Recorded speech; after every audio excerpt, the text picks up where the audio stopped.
बिस्मिल्लाहिर्रहमानिर्रहीम। Second year mathematics है। आज हम शुरू करते हैं limit of a function. Function की लिमिट क्या है इसको डिस्कस करते हैं। Limit of a function.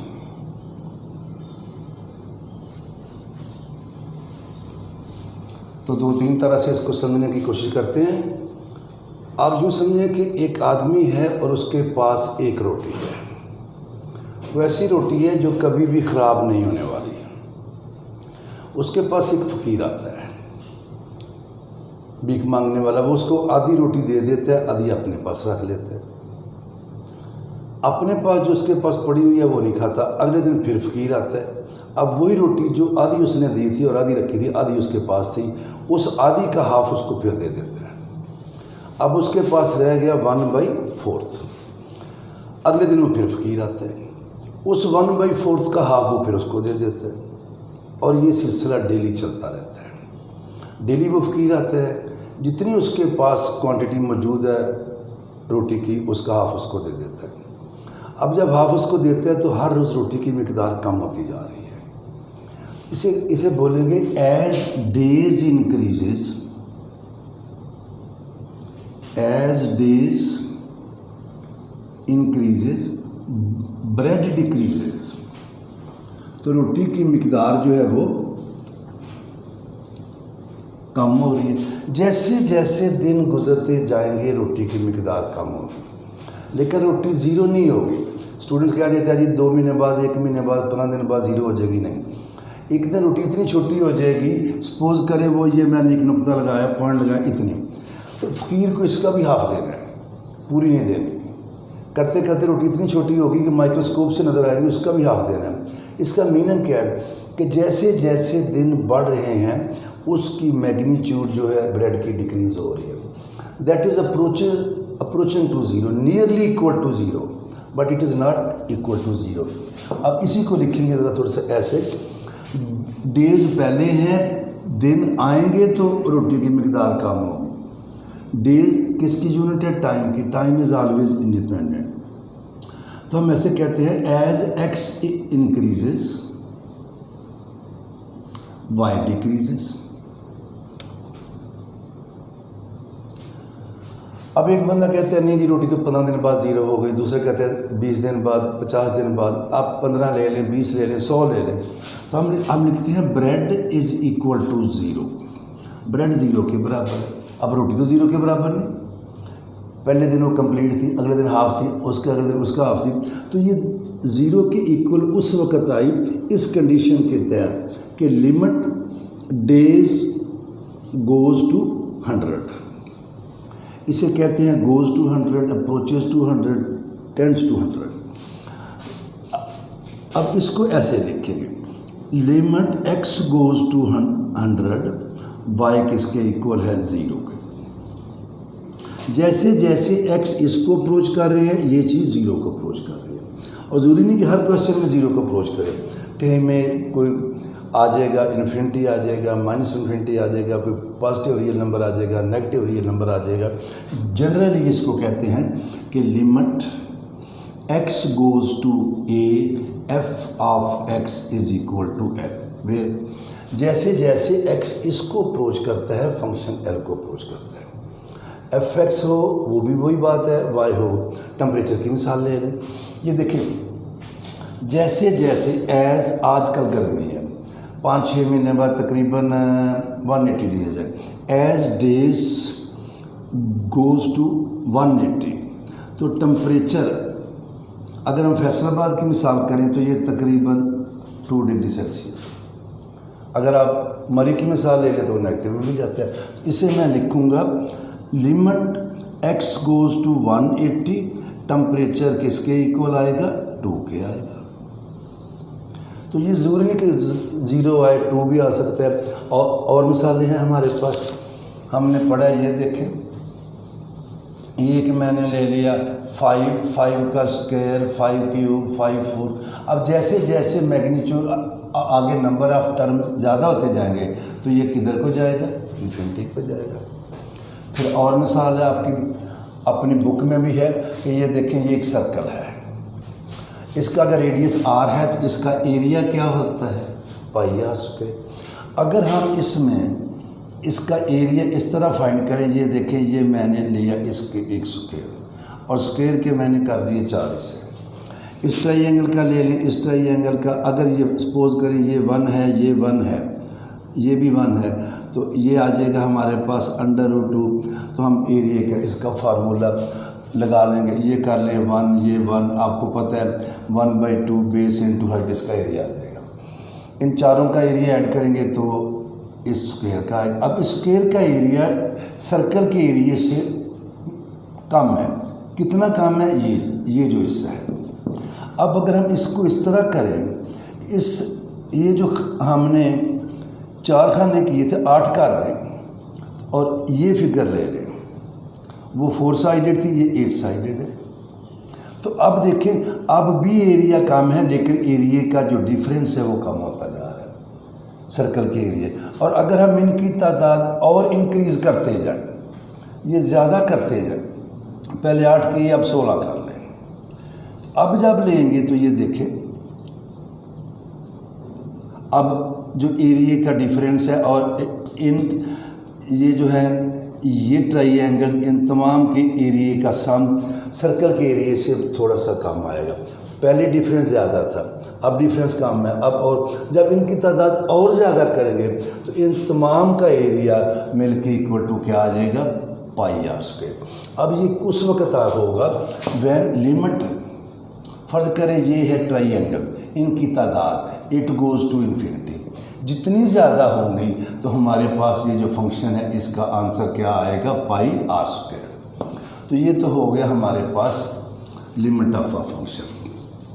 अब इसमें एक और चीज़ आती है, जब हम कहते हैं x गोज़ टू 100 या फ़र्ज़ करें ले लेते हैं x गोज़ टू 2, इसका क्या मीनिंग है। ये देखिए, एक हम एग्जांपल लेते हैं, y is equal to x square plus x. इसका हम एक टेबल बनाते हैं। तो क्या करते हैं, इसका एक टेबल, ये मैंने अपने पास से लिया, आप ये ले लें, कोई ले लें एग्जांपल, ये अंदाज़न मैंने खाना ले लिया, ये मैंने 2 लिखा, इधर मैं लिखूँगा 2 का स्क्वायर 4, 4 + 2 6, यहाँ ले लें 3 का स्क्वायर 9 + 3 12, 4 ले लें, 4 का स्क्वायर 16 + 4 20, 1 ले लें, 1 का स्क्वायर 1 + 1 2, 0 ले लें, क्या आएगा 0। अब आप देखें, इधर मैंने ले लिया 1.5, तो 1.5 का स्क्वायर आएगा हमारे पास 2.25 और उसमें 1.5 ऐड करेंगे तो ये आएगा 3.75। इधर मैं 2.5 ले रहा हूँ, 2.5 का स्क्वायर आएगा 6.25, इसमें 2.5 ऐड करेंगे 8.75। आप बेशक इधर 1.6 भी ले लें, 1.7 भी ले लें, 8, 9 तक ले लें, इधर 2.1, 2.2, ये हमारे पास होता है एक्स एक्सिस, ये 0 है, ये 1 है, ये 2 है। जब हम कहते हैं x गोज़ टू 2, इसका मतलब है या x इधर से 2 को अप्रोच करेगा या x इधर से 2 को अप्रोच करेगा। इधर से 2 को अप्रोच करेगा, इसे कहते हैं राइट हैंड लिमिट, इधर से करेगा, इसे कहते हैं लेफ्ट हैंड लिमिट। लिमिट उस वक्त एग्जिस्ट करती है जब वो फाइनाइट आए, यूनिक आए। लिमिट के एग्जिस्ट करने की क्या कंडीशन है, फाइनाइट आए और यूनिक आए। अगर एक से ज़्यादा आंसर हैं तो फिर भी एग्जिस्ट नहीं करती, और अगर इन्फिनिटी आ जाए, अनडिफाइंड आ जाए तो फिर भी वो एग्जिस्ट नहीं करती। अब जब इधर से आएगा तो इसकी मिसाल ले लें, अब ये देखिए ये 2 है, इधर से जब वैल्यू आ रही है, जैसे जैसे हम x को 0 से 2 की तरफ ले जा रहे हैं तो हमारे फंक्शन की वैल्यू 6 के करीब आती जा रही है, पीछे को आ रहे हैं तो फिर भी हमारी वैल्यू 6 के करीब आती जा रही है। इसे कहते हैं limit x goes to 2 negative f of x, it should be equal to limit x goes to 2 positive f of x। अगर ये दोनों इक्वल हों, फाइनाइट हों, तो फिर हम कहते हैं then limit x goes to 2 f of x is equal to f। ऐसे भी केसेस हैं लेफ्ट हैंड लिमिट एग्जिस्ट करती है, राइट हैंड नहीं करती। राइट हैंड लिमिट एग्जिस्ट करती है, लेफ्ट हैंड नहीं करती। दोनों करती हैं, इक्वल नहीं आती। जब दोनों एग्जिस्ट करें, इक्वल ना आए, तो फिर लिमिट ये वाली एग्जिस्ट नहीं करती। ये तब करेगी जब इस पॉइंट पे लेफ्ट हैंड लिमिट भी वही हो, राइट हैंड लिमिट भी वही हो और फाइनाइट हो, इन्फिनिटी ना हो। आगे हैं कुछ इसकी थ्योरम्स हैं। थ्योरम जो हैं वो भी कह लें कि बहुत ज़्यादा इजी है। उनका प्रूफ आपकी बुक में नहीं है, वो सिर्फ स्टेटमेंट है जो हमने सॉल्व में यूज़ कर ली। सपोज नंबर 1 हमारे पास हैं दो function, limit x goes to a f of x plus g of x। इनकी लिमिट लेनी है तो हम क्या करेंगे, इनको अलग-अलग लिमिट इनकी फाइंड कर सकते हैं। Limit x goes to a g of x। Book वाले ने तो ये भी लिखा है कि सपोज करें limit x goes to a f of x, ये मैं m1 कह देता हूँ, और इसकी लिमिट को x goes to a g of x, इसे मैं m2 कह देता हूँ। तो जब अलग-अलग करेंगे तो ये हमारे पास आ जाएगा m1 प्लस m2। तो वो आंसर अभी लिखें या ना लिखें उससे नहीं हमें गलत। असल जो हम सीखना चाहते हैं वो ये चीज़ है कि जब दो फंक्शन हमारे पास हैं, उनमें बीच में पॉजिटिव है, तो उनकी लिमिट लेनी है तो हम दोनों को अलग-अलग कर लेंगे, और अगर माइनस है तो फिर भी उनको अलग-अलग कर लेंगे। ये तो थी नंबर 1 एंड 2। नंबर 3 ये है कि limit x goes to a f of x और g of x। a is any arbitrary real number, तो इसलिए हम a ले लेते हैं। अगर मल्टीप्लाई हो रहे हैं तो इनके भी जब हमने लिमिट लेनी है तो अलग-अलग कर लेंगे। इसी तरह अगर ये डिवाइड हो रहे हैं तो limit x goes to a f of x over g of x। तो ये ऊपर वाले की लिमिट अलग आ जाएगी और डिनोमिनेटर वाले फंक्शन की लिमिट अलग आ जाएगी। ये तो 4 बात। नंबर 5 पे भी आए। अगर हमारे पास इस तरह का कोई क्वेश्चन है f ऑफ x और उसकी पावर है n, तो लिमिट को पावर के अंदर ले जा सकते हैं, f ऑफ x की पावर n। और फिर है हमारे पास लॉग फंक्शन आ जाए, limit x goes to a log of x या log of f of x, यूँ कर ले।